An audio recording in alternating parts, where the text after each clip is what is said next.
अफगानी सफ़ीर की बेटी का इस्लामाबाद में मुबैना अगवा का भांडा फूट चुका है। पाकिस्तानी एजेंसियों ने सिर्फ 2 दिन के अंदर अंदर ही रॉ और एनडीएस की इस फूल प्रूफ साजिश का पर्दा चाक कर दिया। अफगानी सफ़ीर की बेटी के बयानात में पहले दिन से ही इतने तजादात थे कि एजेंसियों को शक पड़ चुका था कि मामला वैसा नहीं है जैसा कि बताया जा रहा है। मज़ीद तहकीकात में सारा केस ही उलट गया। वज़ीर दाखिला शेख रशीद ने तो खुद टीवी पर आकर ये कह दिया कि कोई अगवा हुआ ही नहीं, ये सारा रॉ और एनडीएस का रचाया हुआ एक ड्रामा है। और इसके बाद अफ़गानी सफ़ीर को अफ़गानिस्तान वापस भी बुला लिया गया, जो कि इस बात की निशानदेही करता है कि ये सब कुछ अफ़गानिस्तान के अंदर बैठे हुए लोगों के कहने पर ही हो रहा है।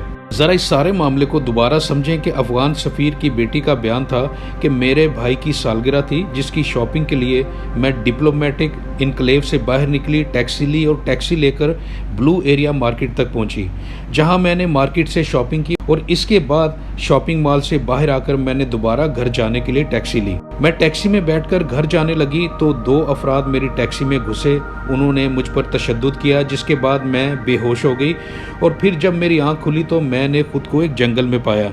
वहाँ राहगीर से पूछा तो उसने ये बताया कि ये F7 है। तो मैं टैक्सी लेकर F9 पहुंची और वहाँ जाकर सफारत खाने के एक मुलाजिम हिकमत को फ़ोन किया, जिसने मुझे घर पहुंचाया।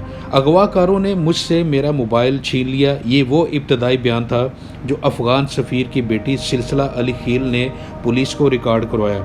पुलिस और सिक्योरिटी एजेंसीज ने इस पर तहकीकात का आगाज़ किया। सेफ सिटी कैमरास की वीडियो खंगाली गई, शॉपिंग मॉल्स के कैमरे तक चेक किए गए और मुख्तलिफ सड़कों की फुटेज निकाली गई तो सिक्योरिटीज़ एजेंसी को दाल में बहुत कुछ काला मिला और यूं एक छोटा सा सिरा मिलने से सारा केस खुद ही हल होता चला गया।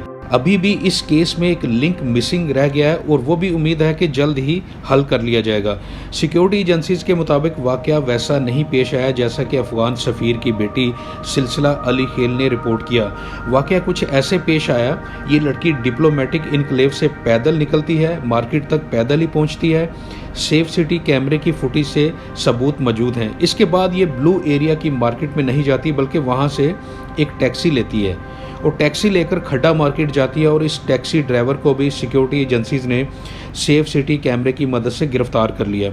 खड्डा मार्केट उतरकर ये लड़की फिर एक टैक्सी रोकती है और इसमें बैठकर अब ये रावलपिंडी जाती है। इस टैक्सी ड्राइवर को भी गिरफ्तार कर लिया गया है। इसके बाद अफ़गान सफ़ीर की बेटी रावलपिंडी से होती हुई एक और टैक्सी की मदद से दामने को पहुंच जाती हैं और दामने को में ये किससे मिलती हैं और दामने को से ये फिर इस्लामाबाद इस जंगल में पहुंच जाती है, जहां से ये किसी राहगीर से पूछती हैं कि ये कौन सा इलाका है और फिर आगे F9 में पहुंचकर हिकमत को फ़ोन करती है। और अब इस सारे प्रोसेस में सिक्योरिटी एजेंसीज तकरीबन हर चीज़ और हर बंदे को गिरफ्तार कर चुके हैं, सिवाय एक चीज़ के कि ये लड़की दामने को क्या करने गई थी।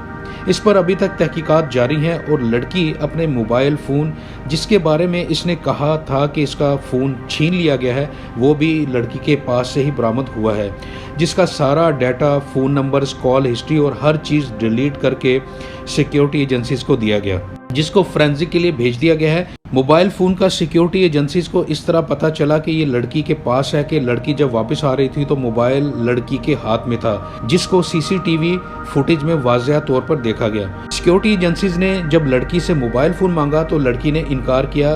इसके बाद सिक्योरिटी एजेंसीज ने लड़की को मोबाइल इस्तेमाल करते हुए की फुटेज दिखाई तो लड़की ने मोबाइल दिया, जिसका सारा डाटा डिलीट कर दिया गया था। अब इस सारे मामले में एक दूसरा ट्विस्ट ये आता है कि अफ़गानिस्तान ने इस सारी साजिश का भांडा फूटने के ऊपर ही अफ़गानिस्तान ने अपने सफ़ीर को अपने सफारती अमले समेत पाकिस्तान से वापस बुला लिया, जो कि इंतहाई हैरानकुन है, क्योंकि इस इक़दाम से ऐसा लग रहा है कि अफ़गानिस्तान इस मामले को मज़ीद हवा देना चाहता है। अफ़गान हुकूमत ने अपने सफारती अमले को वापस बुलाने का ये ऐलान उस वक्त किया जब पाकिस्तान अफ़गानिस्तान अमन कॉन्फ्रेंस की मेज़बानी करने जा रहा था। अफ़गानिस्तान की जानिब से इतनी जल्दी में इस इंतहाई इक़दाम का कोई जवाज़ नहीं बनता, क्योंकि अभी तफ्तीश नाजुक मोड़ पर है और केस के दौरान मिलने वाले शवाहद भी FIR में दर्ज बातों की तस्दीक नहीं कर रहे। अफ़गानिस्तान को तहकीकात मुकम्मल होने तक इंतज़ार करना चाहिए था। अगर सफ़ीर और उसके अहल खाना ही नहीं होंगे तो पुलिस तफ्तीश आगे कैसे बढ़ाएगी। पाकिस्तान ने अफ़गान हुकूमत की जानिब से सफारती अमला वापस बुलाने के फ़ैसले को नाखुशगवार और काबिल मज़म्मत करार देते हुए उम्मीद ज़ाहिर की है कि अफ़गान हुकूमत अपने फ़ैसले पर नज़रसानी करेगी। अफ़गानी सफ़ीर की बेटी के अगवा के मुतल्लिक़ जो हक़ाइक़ सामने आ रहे हैं, उनसे ये समझना मुश्किल नहीं कि ये अगवा नहीं, अगवा का ड्रामा था और जिसमें सफ़ीर की बेटी खुद भी इन्वॉल्व है, यहाँ तक कि अफ़गानिस्तान खुद इस सारे मामले की प्लानिंग का हिस्सा है। और वज़ीर दाखिला शेख रशीद के सीधे सीधे बयान के बाद कि अफ़गानी सफ़ीर की बेटी का तो अगवा हुआ ही नहीं बल्कि ये आलमी साजिश है, तो इसके बाद कोई गुंजाइश नहीं बचती कि ये सारा खेल अफ़गानिस्तान ने इंडियन खुफिया एजेंसी रॉ की मदद से रचाया हो। और जब अगवा का ये ड्रामा फ्लॉप हुआ तो अपनी शर्मिंदगी छुपाने के लिए अपने सफारती अमले को ही पाकिस्तान से वापस बुला लिया।